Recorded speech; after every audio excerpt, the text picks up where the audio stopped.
السلام علیکم ورحمۃ اللہ وبرکاتہ۔ نحمد و نصلی علی رسولہ الکریم، اما بعد فاعوذ باللہ من الشیطان الرجیم، بسم اللہ الرحمن الرحیم۔ ولا تقولوا لمن يقتل في سبيل الله اموات بل احیاء ولكن لا تشعرون، صدق اللہ العظیم۔ اللہم صلی علی سیدنا محمد وعلی آل سیدنا محمد وبارک وسلم۔ اللہم صلی علی سیدنا محمد وعلی آل سیدنا محمد وبارک وسلم۔ اللہم صلی علی سیدنا محمد وعلی آل سیدنا محمد وبارک وسلم۔ محترم بزرگوں اور دوستو، جیسا کہ آپ سبھی حضرات جانتے ہیں کہ یہ محرم کا مہینہ ہے، اور یہ محرم کا مہینہ اسلامی تاریخ کے مطابق سال کی ابتدا ہے، کہ اسلامی مہینوں کے مطابق سال کی ابتدا محرم سے ہوتی ہے اور سال کی انتہا ذی الحجہ سے ہوتی ہے۔ مسلمانوں کی زندگی میں محرم کا مہینہ بڑی فضیلت کا ہے، اور اس اعتبار سے بھی کہ اس کے اندر یوم عاشورہ ہے، یعنی محرم کی 10 تاریخ، جس کی اسلام کے اندر بہت اہمیت ہے، اور اس کی اہمیت کی بہت سی وجہ ہے۔ ان میں سب سے بڑی وجہ عام مسلمانوں کی سمجھ کے مطابق شہادت حسین رضی اللہ تعالی عنہ ہے، کہ حضرت امام حسین رضی اللہ تعالی عنہ کی شہادت۔ عام مسلمان یہی سمجھتا ہے کہ محرم کی 10 تاریخ کو جو اہمیت حاصل ہے، اس کی سب سے بڑی وجہ یہ ہے کہ نواسۂ رسول حضرت سیدنا امام حسین رضی اللہ تعالیٰ عنہ اس تاریخ میں مظلومانہ شہید ہوئے۔ بلکہ عام طور سے لوگ یہی سمجھتے ہیں کہ 10 محرم کی جو بھی اہمیت ہے وہ صرف شہادت حسین کی وجہ سے ہے، کسی اور وجہ سے نہیں۔ حالانکہ صحیح بات یہ ہے کہ 10 محرم یعنی یوم عاشورہ شہادت حسین سے پہلے حضور اکرم صلی اللہ علیہ وسلم کے زمانے سے ہی اہم دن مانا گیا تھا۔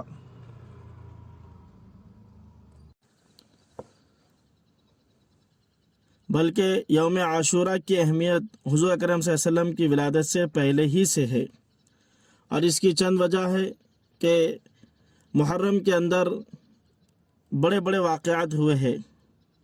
ان میں سے ایک واقعہ یہ ہے کہ حضرت آدم علیہ السلام کی توبہ محرم کے مہینے میں قبول ہوئی، اور حضرت آدم اور حضرت حوا علیہ السلام محرم کے مہینے میں ملاقات کرے، اور محرم کے مہینے میں ہی حضرت نوح علیہ السلام کی کشتی جودی پہاڑ پہ ٹھہری، اور محرم کی 10 تاریخ کو حضرت یونس علیہ السلام مچھلی کے پیٹ سے نجات پائی، کہ 40 دن کے بعد مچھلی کے پیٹ سے باہر نکلے۔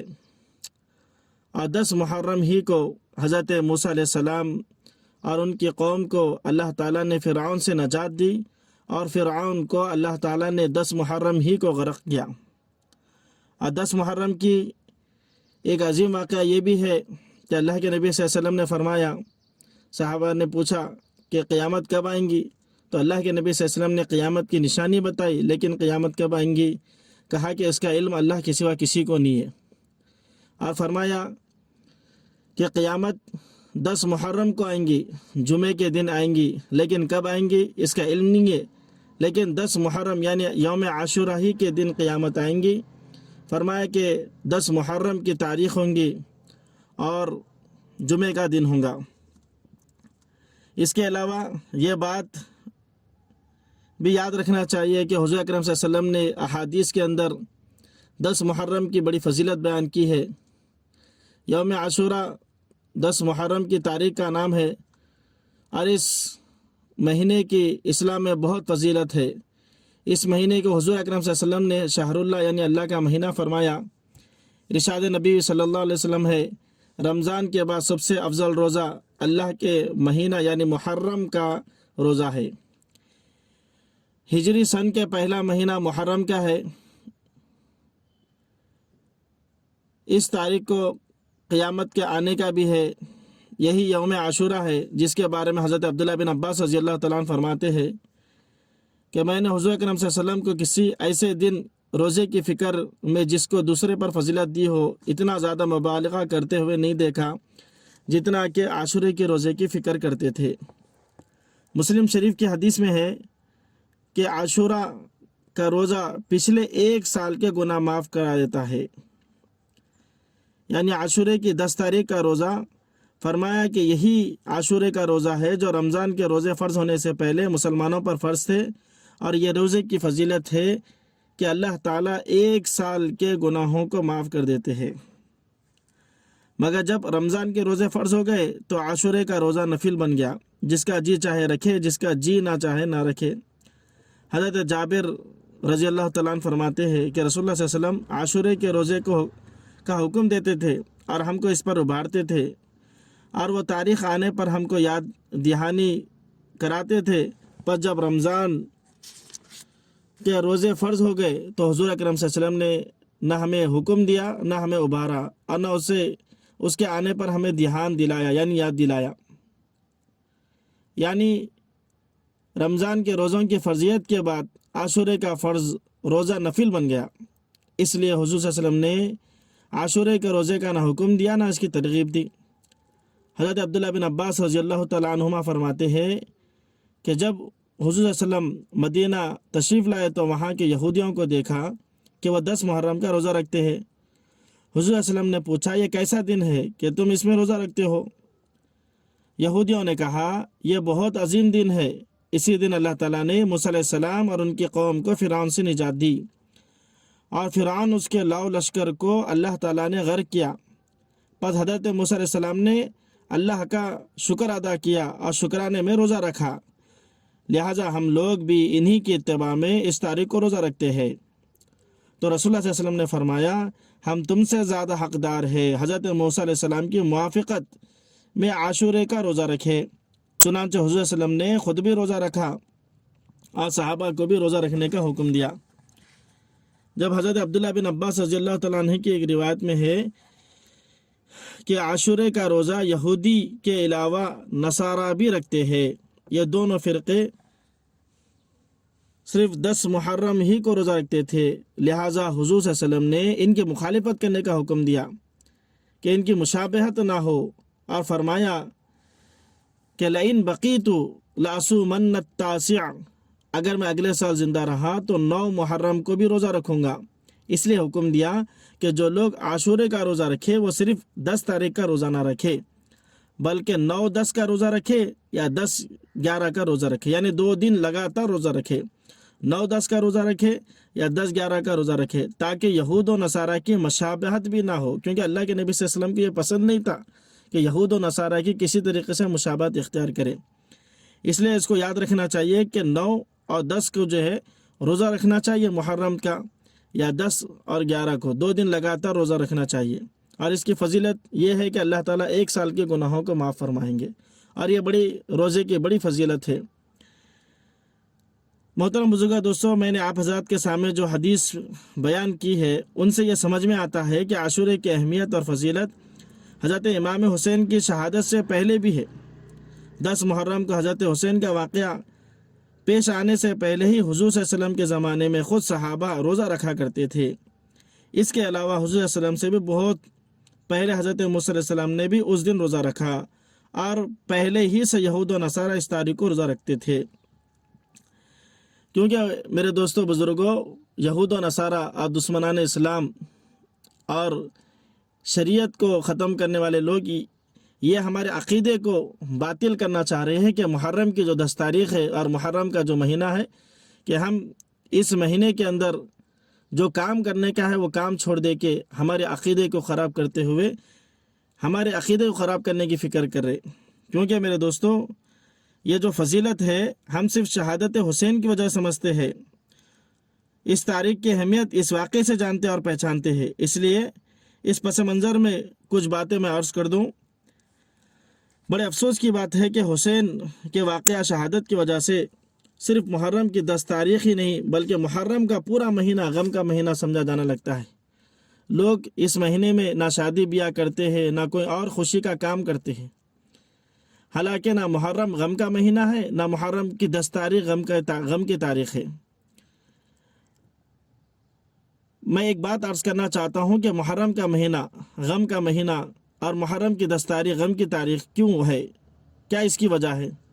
کیا اسی وجہ سے کہ 10 تاریخ کو نواسے رسول سیدنا امام حسین رضی اللہ تعالیٰ عنہ میدان کربلا میں شہید ہوئے؟ اگر یہی وجہ ہے، اور بلا شبہ لوگوں کے خیال کے مطابق یہی وجہ ہے، تو میں زور سے یہ بات کہنا چاہتا ہوں کہ اس واقعے کی وجہ سے نہ محرم کا مہینہ غم کا مہینہ کہا جا سکتا ہے، نہ محرم کی 10 تاریخ غم کی تاریخ کی جاتی ہے، کہ راہ حق میں باطل سے مقابلہ کرتے ہوئے شہادت مومن کے لیے غم کی بات نہیں بلکہ خوشی کی بات ہے۔ شہادت تو مومن کی عین مطلوب ہے، اسی لیے کسی شاعر نے کہا کہ شہادت ہے مطلوب و مقصود مومن، شہادت ہے مطلوب و مقصود مومن، نہ مال غنیمت نہ کسی اور کی شاہی۔ شہادت تو وہ چیز ہے جس کی تمنا حضور صلی اللہ علیہ وسلم نے خود فرمائی۔ اللہ کے نبی صلی اللہ علیہ وسلم کی حدیث ہے، میں چاہتا ہوں کہ اللہ کے راستے میں قتل کر دیا جاؤں، پھر زندہ کیا جاؤں، پھر قتل کر دیا جاؤں، پھر زندہ کیا جاؤں، پھر قتل کر دیا جاؤں، پھر زندہ کیا جاؤں، پھر قتل کر دیا جاؤں۔ تو اللہ کے نبی صلی اللہ علیہ وسلم نے خود تمنا کی تھی اس کی، شہادت کی۔ شہادت تو وہ چیز ہے جس کو حضرت عمر رضی اللہ تعالیٰ عنہ نے دعا مانگی تھی کہ اللہ مجھے اپنی راہ میں شہادت عطا فرما اور مجھے اپنے رسول صلی اللہ علیہ وسلم کے شہر میں موت دے۔ تو میں دوستو، شہادت کی تمنا تو اللہ کے نبی صلی اللہ علیہ وسلم نے کی تھی، حضرت عمر نے کی تھی، اور اللہ تعالیٰ نے عمر رضی اللہ تعالیٰ عنہ کی دعا ایسا قبول کی کہ شہادت کامل ملی۔ نماز کی حالت میں نماز پڑھا رہے تھے، ابو لولو فیروز نے خنجر مارا، 3 خنجر مارے، چوتھا خنجر ایسا لگا کہ آنتیں باہر آ گئی۔ پھر نماز کی حالت میں بے ہوشی غشی آ گئی، تو حضرت عبد الرحمن بن عوف رضی اللہ تعالیٰ عنہ کو آگے بڑھا دیے اور خود بے ہوش ہو گئے۔ لیکن میرے دوستو، شہادت کامل کی دعا مانگی، اللہ نے شہادت دی، شہادت کی دعا مانگی تو شہادت کامل اللہ نے دی۔ تو اس کی تمنا حضرت علی رضی اللہ تعالیٰ عنہ نے کی تھی اور اللہ تعالیٰ نے ان کو شہادت کا مرتبہ دیا۔ تو سوچنے کی بات ہے، کیا اتنی عظیم چیز جس کی تمنا حضور کرے، حضرت عمر رضی اللہ تعالیٰ عنہ کرے، اور جو ہے نا حضرت علی رضی اللہ عنہ کرے، اور کتنے صحابہ تھے جن کی تمنائیں تھی اور انہوں نے اللہ کے دین کے لیے اللہ کی راہ میں شہادت لی۔ حضرت علی نے تو کامیابی کا جو ہے جملہ کہا، فزت رب الکعبہ، کہ رب کعبہ کی قسم میں کامیاب ہو گیا۔ کیا وہ بھی غم کی چیز ہو سکتی ہے؟ کیا اس کی وجہ سے کوئی دن یا کوئی تاریخ یا کوئی مہینہ، کوئی دن غم کی تاریخ یا غم کا مہینہ کہلایا جا سکتا ہے؟ نہیں، ہرگز نہیں۔ اگر شہادت کی وجہ سے کوئی تاریخ غم کی تاریخ یا کوئی مہینہ غم کا مہینہ بن جاتا ہے تو پھر محرم کو غم کی تاریخ کیوں نہ کہا جائے؟ اسی تاریخ کو، محرم کی 1 تاریخ کو خلیفہ دوم امیر المؤمنین حضرت عمر رضی اللہ تعالیٰ عنہ کی شہادت ہوئی، تو 1 تاریخ بھی غم کی تاریخ ہے۔ اسی طریقے سے ذی الحجہ کا مہینہ اور 18 تاریخ کو خلیفہ سوم حضرت عثمان رضی اللہ تعالیٰ عنہ کی مظلومانہ شہادت ہوئی اور مظلومانہ ان کو شہید کر دیا گیا، تو ذی الحجہ کا مہینہ بھی غم کا مہینہ کہا جاتا ہے۔ اور شوال کے مہینے میں حضور صلی اللہ علیہ وسلم کے سگے چچا حضرت حمزہ رضی اللہ تعالیٰ عنہ کو شہید کیا گیا تھا، تو کیا شوال کا مہینہ بھی غم کا مہینہ کہا جائے گا؟ اس طریقے سے اگر ہم سمجھے تو کوئی مہینہ، کوئی دن ہم خوشی نہیں منا سکتے کہ پورا سال اور پورے دن جو ہے غم کے دن جس میں کسی نہ کسی عظیم اسلامی شخصیت کی شہادت نہ ہوئی۔ اسلام کی تاریخ تو کفن پردوش مجاہدوں، شہادت کے متوالوں اور سرفروشوں کے کارناموں سے بھری پڑی ہے۔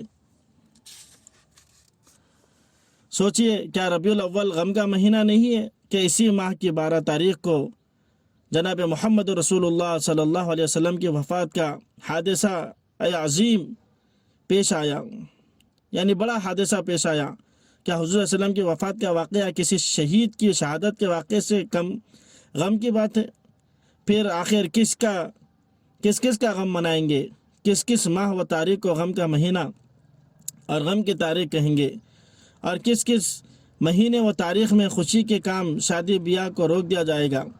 اگر مسلمان اسی طرح غم مناتے رہے اور شہادت و وفات کی تاریخوں کو غم کی تاریخ قرار دیں گے تو پھر مسلمان کے لیے خوشی کا کوئی بھی دن باقی نہیں رہے گا۔ تو محترم بزرگوں دوستو، یہ جو ہے نا اسلام کے دشمنوں کی ایک سازش ہے کہ ہمارے عقیدے کو خراب کرنا چاہتے ہیں۔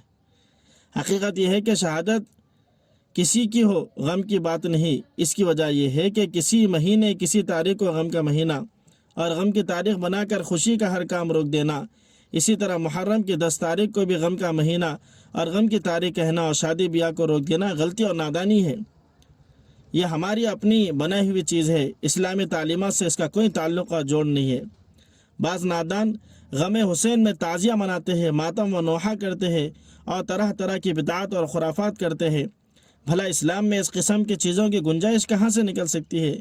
اسلام انسانوں کو دنیا کے جھمیلوں اور رسموں سے نکال کر سادگی پسند بنانا چاہتا ہے۔ اس قسم کی خرافات میں مبتلا ہونا نہیں ہے۔ غم حسین کے نام پر جو کچھ کیا جاتا ہے، اس کی اجازت اور اس کا ثبوت نہ اہل سنت کی کتابوں سے ملتا ہے، نہ ہمارے اسلاف نے یہ کام کیا ہے۔ کسی کا بھی اس میں اختلاف نہیں۔ خود شیعوں کی کتابوں کے اندر ہے کہ حسین رضی اللہ عنہ نے صبر و ضبط اور حلم اور بردباری کے تلقین کی تھی اور نالہ و فریاد اور آہ و بکا سے منع فرمایا تھا۔ حضرت زینب رضی اللہ تعالیٰ عنہ فرماتی ہے، ماتم میں میرے چاک گریبان نہ کرنا، گردوں کے تلے بال پریشان نہ کرنا۔ ان تمام لوگوں کو جو غم حسین میں تعزیہ اور ماتم نوحہ کرتے ہیں، سوچنا چاہیے کہ وہ حسین کی رضا کا سبب بن رہے ہیں یا ان کے ناراضگی کا سبب بن رہے ہیں۔ حضرت حسین راہ حق میں شہید ہوئے۔ شہیدوں کے متعلق تو اللہ تعالیٰ کا قرآن میں ارشاد ہے، وَلَا تَقُولُوا لِمَن يُقْتَلُ فِي سَبِيلِ اللَّهِ أَمْوَاتٌ بَلْ أَحْيَاءٌ وَلَكِنْ لَا تَشْعُرُونَ۔ جو لوگ اللہ کے راستے میں قتل کر دی جاتے ہیں انہیں مردہ نہ کہو، بلکہ وہ زندہ ہے لیکن تم سمجھتے نہیں۔ دوسری جگہ سورہ آل عمران میں اللہ تعالیٰ کا ارشاد ہے، وَلَا تَحْسَبَنَّ الَّذِينَ قُتِلُوا فِي سَبِيلِ اللَّهِ أَمْوَاتًا بَلْ أَحْيَاءٌ عِندَ رَبِّهِمْ يُرْزَقُونَ۔ ان لوگوں کو جو اللہ کے راستے میں قتل کر دیے گئے انہیں مردہ نہ سمجھو، بلکہ وہ زندہ ہے، اپنے پروردگار کے پاس رزق دیے جاتے ہیں۔ اس آیت کریمہ سے معلوم ہوا کہ شہید اپنے پروردگار کے مقرب بھی ہوتے ہیں اور انہیں پروردگار کے پاس سے رزق بھی ملتی ہے، لہٰذا وہ زندہ ہے، انہیں مردہ نہ گمان کرو۔ لیکن سوال یہ پیدا ہوتا ہے کہ شہیدوں کے زندہ ہونے اور رزق دیے جانے کا کیا مطلب ہے؟ حضرت مسروق رحمۃ اللہ علیہ فرماتے ہیں کہ میں نے اس آیت کی تفسیر حضرت عبداللہ بن مسعود رضی اللہ تعالیٰ عنہ سے پوچھی۔ حضرت عبداللہ بن مسعود رضی اللہ عنہ نے فرمایا، ہم نے اس آیت کی تفسیر رسول اللہ صلی اللہ علیہ وسلم سے پوچھی تھی۔ حضور صلی اللہ علیہ وسلم نے فرمایا کہ شہیدوں کے زندہ ہونے اور رزق دیے جانے کا مطلب یہ ہے کہ ان کی روحیں سبز پرندوں کے قالب میں ہے، ان کے لیے قندیلیں ہیں جو عرش سے نیچے لٹکی ہوئی ہے۔ وہ پرندے جنت میں جہاں چاہتے ہیں سیر کرتے ہیں، پھر انہیں قندیلوں میں واپس آ جاتے ہیں۔ ایک دن اللہ تعالیٰ نے ان پر نظر ڈالی اور پوچھا، کیا تم کچھ چاہتے ہو؟ انہوں نے جواب دیا کہ ہم کیا چاہیں گے جبکہ ہم جنت میں جہاں چاہتے ہیں سیر کرتے ہیں۔ اللہ تعالیٰ نے یہی سوال ان سے 3 مرتبہ کیا۔ جب انہوں نے بار بار کے سوال کے بعد فرمایا کہ اے ہمارے پروردگار، ہم چاہتے ہیں کہ تو ہماری روحوں کو دوبارہ ہمارے جسموں میں لوٹا دے تاکہ ہم تیری راہ میں دوبارہ قتل کر دیے جائے اور دوبارہ ہم شہید ہو کر تیرے پاس آئے، کیونکہ شہادت کی وجہ سے ہم کو جو مقام اور جو مرتبہ ملا ہے اس کی وجہ سے میرے دوستو فرمایا کہ تمنا کریں گے کہ ہم دوبارہ جنت میں جائے، دنیا میں جائے اور اللہ کی راہ میں شہید ہو جائے۔ اور ظاہر بات ہے یہ تمنا پوری ہونے کا سوال ہی نہیں، کیونکہ جو دنیا سے چلا گیا اسے دوبارہ دنیا میں آنا ہی نہیں ہے، لہٰذا باری تعالیٰ انہیں ان کے حال پر چھوڑ دیں گے۔ ترمذی شریف کی روایت ہے کہ جنت میں جانے کے بعد کوئی شخص دنیا میں لوٹنے کی تمنا نہ کرے گا مگر شہید کو شہادت کی وجہ سے جنت میں جو اعزاز اور اکرام ملے گا، اس کو جو نعمتیں ملیں گی، اس کی بنا پر وہ تمنا کرے گا کہ وہ شہید ہونے کے بعد بار بار دنیا میں بھیجا جائے اور بار بار وہ اللہ کے راستے میں شہادت کا مرتبہ نوش کرے اور شہادت کا مرتبہ اس کو ملے۔ یہ ہے شہیدوں کا اعزاز اور اکرام، اور یہ ہے شہیدوں کا مقام و مرتبہ۔ جب امام حسین رضی اللہ تعالیٰ عنہ حق کے خاطر اپنی اولاد سمیت اور آل رسول اتنا مقدس خون ان کے ساتھ حق کی راہ میں شہید ہو گئے تو بلا شبہ آیات قرآنی اور احادیث نبوی کے مطابق زندہ ہے، اور زندہ پر ماتم و بکا اور نوحہ وغیرہ کرنا یہ کوئی عقل مندی کی بات نہیں ہے۔ کسی شاعر نے کہا ماتم وہ کرے جو منکر ہو حیات شہداء کے، ماتم وہ کرے جو منکر ہو حیات شہداء کے، ہم زندہ جاوید کا ماتم نہیں کرتے۔ تو میرے بزرگوں، دوستو، عزیزو، جب 10 محرم یوم عاشورہ آتا ہے تو ہر طرف سے ماتم، نوحہ اور تعزیہ اور اسی طریقے سے سبیلے اور نہ جانے جو ہے کس کس قسم کے خرافات بدعات کیے جاتے ہیں۔ جو کام کرنے کا ہے وہ کام چھوڑ دیتے ہیں، اصل کام تو یہ ہے کہ روزہ رکھے۔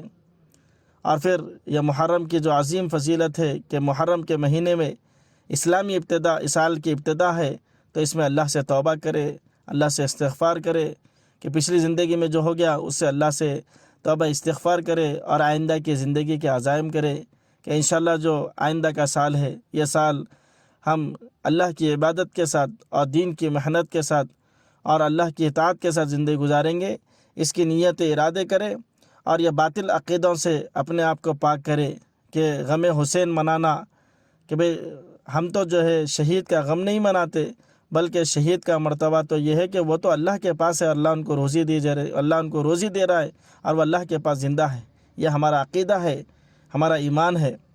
تو میرے دوستو، ہم سب ان بدعات اور خرافات سے بچنا ہے اور محرم کا روزہ رکھنا ہے، اور یہ سال کی ابتدا ہے تو اس کے اندر اللہ سے توبہ استغفار کرے اور آئندہ کے لیے عزائم کرے کہ انشاءاللہ اللہ کی ایمان کے اطاعت کے ساتھ زندگی گزاریں گے۔